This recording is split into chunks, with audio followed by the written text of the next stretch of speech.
There's absolutely no way that this was written by anyone other than a person who is Caucasian.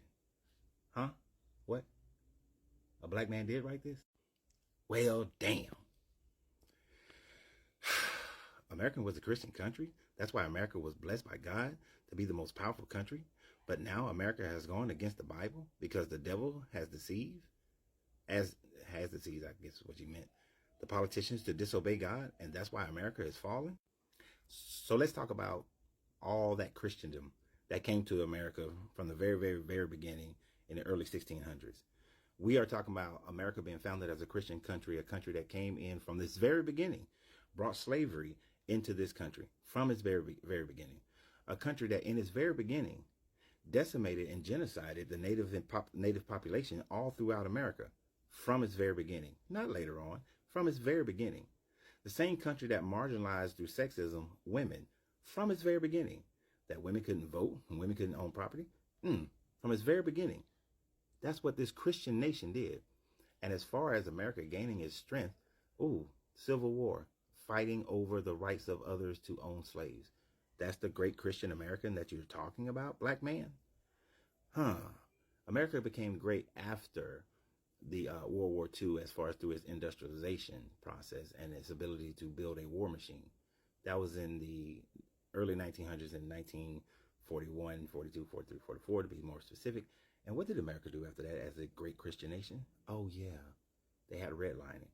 FDR promised that everybody would be able to buy a house except for black people. Make sure the redlining happened.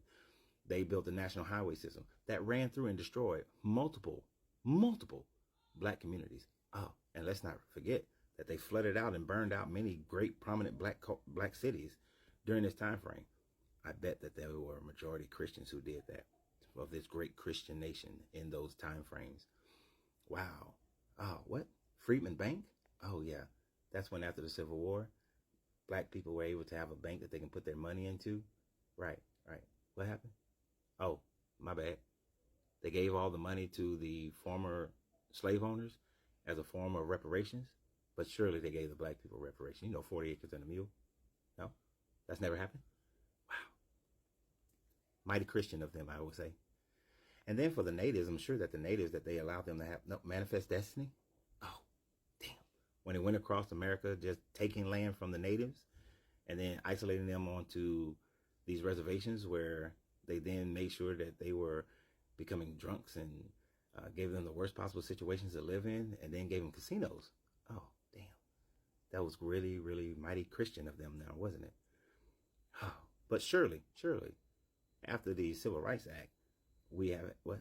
There was still lynching and still a whole bunch of racism that was going on even after the Civil Rights Act. But this was a great Christian nation that began as a great Christian nation. What happened? Oh, wow. So there's not many black people today that would look around and say that this is the bad days of America, but that back then was the good old days of America. Back when a grown black man had to call a small black boy sir, and that small Caucasian boy would call him boy. That time frame.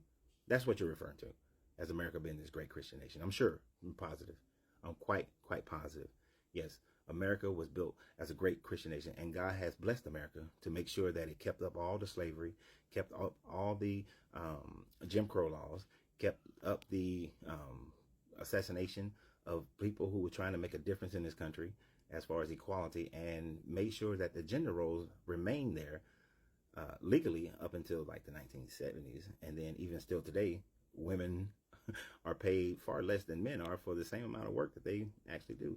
Yes, great Christian nation has become so demonic in America that people actually have more freedoms, and we don't have slavery, and we're not genociding the native population. Yeah, because genociding, that's godly, and not genociding, that's demonic. Slavery, that's godly, and no slavery, that's demonic. Women having equal rights, that's godly, but having equal rights, that's demonic. Yeah, that a black man wrote this. I don't know what to do with myself. But y'all have a great day, and remember always, you got to free yourself to be yourself, because your greatness is non-negotiable. Good journey, good vibration.